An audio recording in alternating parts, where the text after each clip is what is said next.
Hey, everybody. Welcome back to another episode of Lessons Learned, the dumbest thing I've ever done with money. My name is Suzanne, and I am the head coach at Grace Financial Coaching.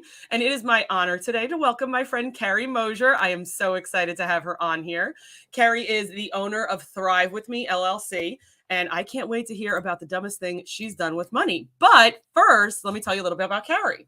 She helps guide her clients to healthy financial choices while avoiding some of the pitfalls that Karrie fell into early on herself. Knowledge is everything. As much as Karrie wishes she knew everything earlier, it's still never too late. And Karrie's ultimate passion is coaching people towards their best life. And I can attest that Karrie is very good at that. Good morning, Karrie. How are you? Good morning, Suzanne. I'm very happy to be here. Excellent. I haven't seen Karrie since September, so this is very exciting. Right. And boy, did we have a good time. Oh, we did. We had such a good time in September. We had our for all the other coaching dorks out there, we were at our coaching conference together. So yeah. Karrie, tell me about Thrive With Me, your coaching business, and how you help people. Thrive With Me was named from a song that Casting Crowns sings. That's part of the lyrics in it is you were made to more than just survive. You were made to thrive. And I just could not let go of that thrive word. And that's what many people out there are feeling is they're just surviving. They're on the treadmill to nowhere. They're living to pay bills. And so I wanted to express that. And God says, do that. And I did it. And guess what? When God says it works. Right. I know. Exactly. Yeah. It's so strange. Yeah.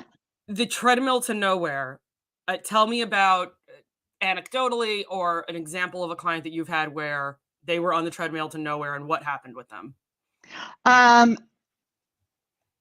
I can think of a few sure. that were the same place, not necessarily an income problem. Okay. But every time they got a little bit of a raise, they would spend it. And they didn't have anything to fall back on. So before they knew it, they were out of control and they were making really good money, but had nothing to show for it except for material things or a trip or whatever. Nothing wrong with those things. A vacation that's still sitting on the credit card. That's right. Yeah. They're trying to pay for yesterday today. And just discouraged and know that with the money they're making, life should not be that way. Yeah, definitely. That is that's a common thing that we see with coaching clients, right? So Yep. I would say, the majority of people reach out to financial coaches because they're trying to get out of debt, right? Right. We certainly have those clients who are reaching their retirement and want to get a budget together for, living on retirement, and people who are millionaires we get business clients and stuff like that. But a lot of people will initially reach out to financial coaches to get out of debt. So what's the most dramatic thing some of those clients have done to get out of that debt? Can you think of anything? Oh my gosh. Sell most everything they own. Nice. Realize that the stuff is not important. Yeah. I've had a lot of clients who, and I don't want to stereotype, but it's 99% men. They got to have this truck. And these trucks get people into trouble because they're expensive, and the want versus need, in that case, the want wins. Yes. And then it's like, okay, this was not wise. This is affecting my family's lifestyle. Yeah. What do we do about this? Right. And we're recording this in February of 2022, and car prices, vehicle prices in general, but particularly pickup truck prices are astronomical right now. Astronomical. I have a neighbor down the street, older guy, and he said, I need to get a new truck. And he's got a 2011 Dodge Ram. And I was like, what do you need a new truck for? And there's a good amount of stuff wrong with his truck. It's got over 200,000 miles. So the engine and transmission. So I was like, okay. But then he was like, yeah, I think the work's going to be like under $4,000. And I said, you can't, you need to pay that. You can't get it. Not that he's going to buy a new truck for $4,000, but it'd be so much better to just pay that than try to buy a new truck right now. I mean, these things, Right. what he was looking at was $50,000 a few years. It's $75,000 That's now. right. That's It's right. crazy. And that kind of payment can really cripple somebody's budget. Cripple. Yep. And you can cut from everywhere else, but if you still have that $500, Right. $600, $700 car payment, there's not much we can do. We're Right. not cutting groceries, right? Right. Right. Well, I have one client who I'm always very particular about asking, okay, is this a truck we need? Do we do business with this truck or whatever? I do have one client who the answer is yes, and he has to have this for his business. Sure. But most are, no, I just always wanted a truck. I love that truck. I got a raise. So then we work with them to turn that around and say, hey, why don't we back up, get things in order, sell the truck, and then once we have things in order, go get your truck. Then your truck is not a demon in your life. It's something to bring you joy. Yes, definitely. Right. Because if that's a car or a vehicle you've always wanted, and this could be a sports car too, right? Somebody having a midlife crisis. Absolutely. I can say that 'cause my husband had a midlife crisis 2 years ago. We have a Corvette now. It was paid for. Yeah. But yeah, it can happen with any vehicle, right? Anything. And all of a sudden, you walk outside to the driveway and it doesn't bring you joy anymore. Right. It's this hindrance in your life. That's right. Such good advice, Karrie. So I created this show, Karrie, to help other people realize that we all make financial mistakes. And we would love for some of these people to learn from our mistakes. Yes. So, Karrie, what is the dumbest thing you've ever done with money? And I got a good one, a good bad one. This was, I believe, 1997. I had recently left a job and taken another position. And I had a very nice 401k at the old job that I needed to move. We do recommend that people do that so that they move it into something they have control over, and work with a financial advisor to manage it. So my husband and I had an appointment with our financial advisor at the time. And we had talked previously, my husband and I, that the credit card debt that we had at the time, that was our sticking point. We had other typical American debt, like a mortgage and car payments, stuff like that. But the thing that made us sick to our stomach was the credit card debt. Yeah.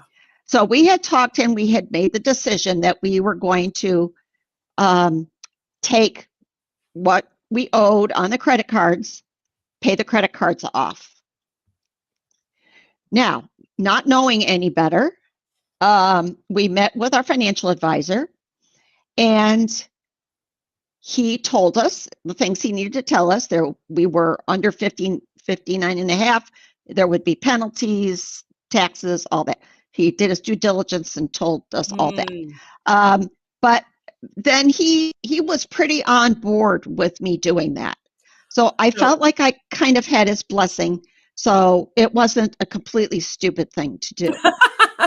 Well, so basically what happened was instead of taking the 401k, rolling it into an IRA, rolling it into some other vehicle that is protected and we don't have to pay taxes and penalties, we cashed it out.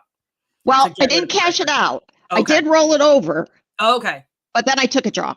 Oh, then you took a draw from it. Gotcha. Yes. Gotcha. And here is what, did you want to say something? No, go. Okay. Here is the lesson in all of this. Not only is that money gone, we did not learn the hard lessons that we needed to learn to not get in debt again. Oh. We did it the easy way. Easy is not a good thing when it comes to finances, in my opinion. So we had full intentions of never touching a credit card again. But life happens. You get in pickles. Well, just this once, and it started racking up again. So our strategy didn't work. our retirement funds were down, and not that money could have still been there growing, and we could have done the long work, the mundane work of the everyday and applying every paycheck a little to the credit card and done it that way. If we had done it that way, we would have never done it again, because that hurts. Yeah. So, so I think, Karrie, you really hit the nail on the head when you said the typical American debt of the car payments and the mortgage. So let's get rid of the mortgage, because plenty of people who are watching this can make the argument the mortgage is good debt, right? Even Dave Ramsey will get into a phone call sometimes and say, well, no, the mortgage is okay, and here's why, and blah, blah, blah, blah. The typical American debt of the car payment, though, I think that gets, it is, and the student loan debt, those are getting more bad press, which is good, right? Yes, which is very good. I don't know why. I think the credit cards get kind of pushed to the side. Maybe it's because we've reached the $1 trillion mark with student loans. Maybe because of the car, like we were talking about earlier, cars are so expensive. But I feel like that debt gets talked about more than the credit card debt. And the credit card debt can be so crippling. And I'm speaking from experience, because guys, the majority of my debt was not student loans. It was, my student loans were less than $20,000. They were gone in they could have been gone first, right? It was my credit card debt. It was the consumer debt that said, I need this right now, or this is an emergency. And maybe it is a true emergency, but I wasn't prepared enough to have an emergency fund. Exactly. And to me, the credit card debt, when I'm talking with new clients, part of their homework, if they have credit card debt, is to write down the interest rates. Yes. That's a huge eye opener. 19.99%, 24.99%, 23.99%. This is not just your debt, it's your debt plus a quarter of your debt. It's unbelievable. Yeah, this is your future. If you don't, you will never lose these things. Exactly. I've had situations where I've worked with clients where we had the exact situation was they had a credit card and a PayPal credit card, the online credit card or whatever. And the PayPal rate was like 9%. And the other credit card was like 25%. And we moved it because literally every month it was just growing. And so we moved it in the debt snowball. We flipped it because it was like heartbreaking to watch the balance continue to go up. Right. Even though you're making payments on it. Right. You're making payments and you're not using it. And it was still going up. So I think we just kind of lump the credit card debt in with like the car payment that might be at a 6% or a 9% or a 4%, depending on how old the car is and all that stuff. And we might lump it in with the mortgage, which is at 2 or 3 or 5%. But the interest rates on the credit cards will kill you. It will kill you. Yeah. And our society, unfortunately, has glorified the credit card as being necessary because you've got to build a good credit score. Yeah. And that's a whole nother show in itself. But the bondage that those credit cards put you in is not worth any credit score. No. And there are ways around that for another discussion. Definitely. So, I had a fellow coach of ours on last year, and him and his wife had $100,000 in credit card debt, and they're about to do, I think you know who it is. They're about to do their debt-free scream. Free scream, yes. But guys, $100,000 in credit card debt. I mean, think about that. Yeah. It's $100,000, but it's really $125,000. Right. Or it's $120,000, whatever percentage rate you want to put on it. It's right. So what do you guys think if you had gone back and not done it the easy way, what do you guys think you would have learned? Well, our saving grace was Dave Ramsey. Okay. And his principles, because that gave us a roadmap on how to do it. We didn't learn that stuff until our early 50s. Oh, wow. So let me tell you, people who are watching, if you think you're too old to do this and end up with a nice retirement fund, that's wrong. If we can do it, anybody can do it. So we just, when I first learned about Dave Ramsey, we did Financial Peace University, my husband and I. And when I learned that information, I I had an anger build up in me. And the anger was, why didn't I know this stuff? Why didn't somebody tell me? Now, I don't blame my parents. They didn't know this stuff either.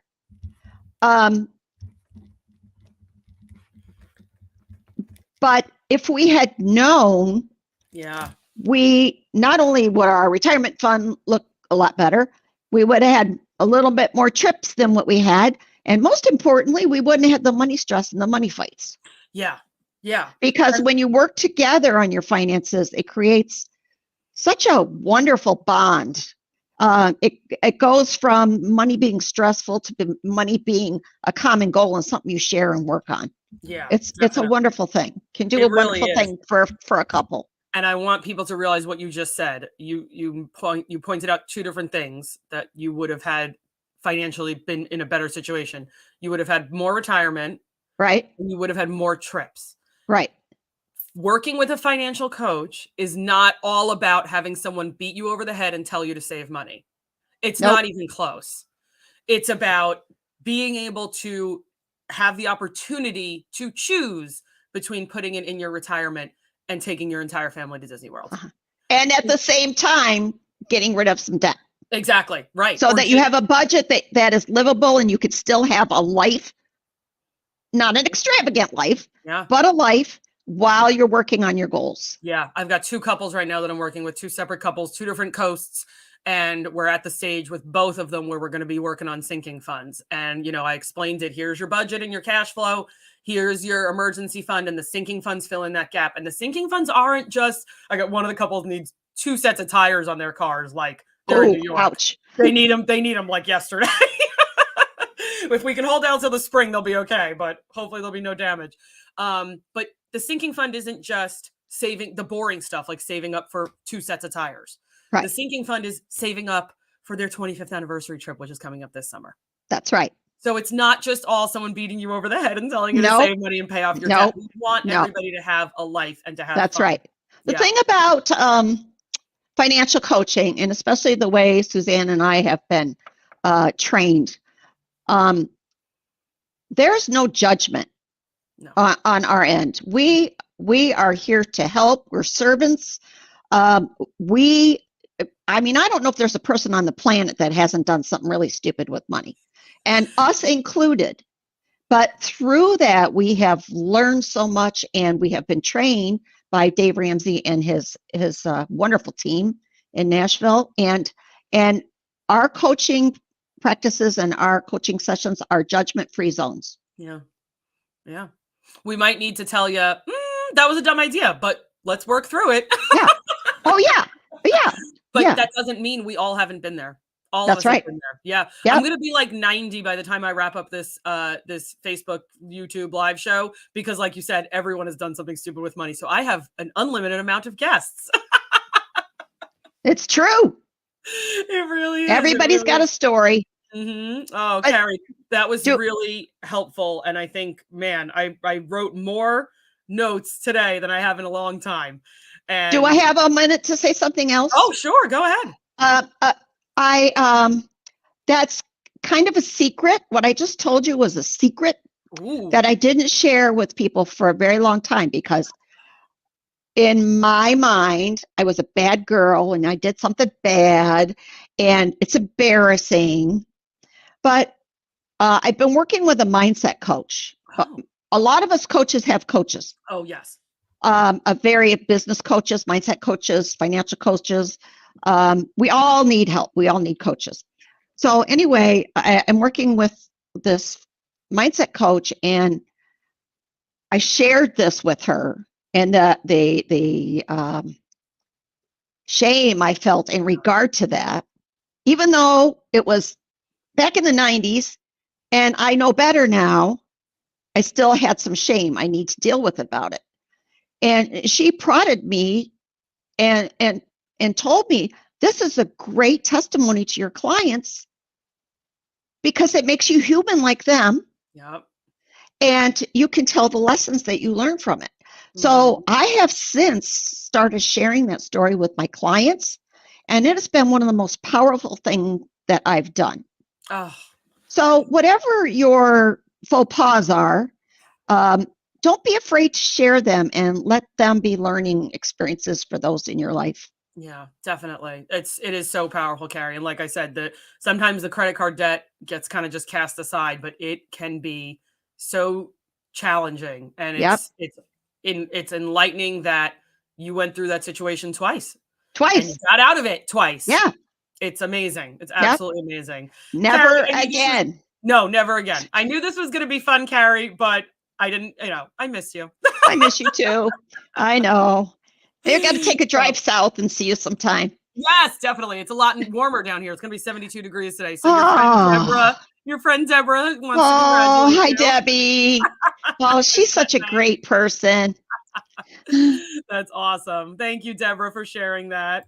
So, Karrie, I really appreciate you joining me today. And if you think of anything else dumb you've done, just keep me in mind. How many shows you want to give me? Right? We'll do a whole month with Karrie next month, guys. Oh. All right. Well, thank you again. And I hope you guys, I saw a bunch of people jump in late. So if you guys missed the first half of Karrie's story, please check out the replay on the YouTube channel and join us next week for another episode of Lessons Learned, the dumbest thing I've ever done with money. Thanks, Karrie. Yeah, my pleasure. Thank you for having me.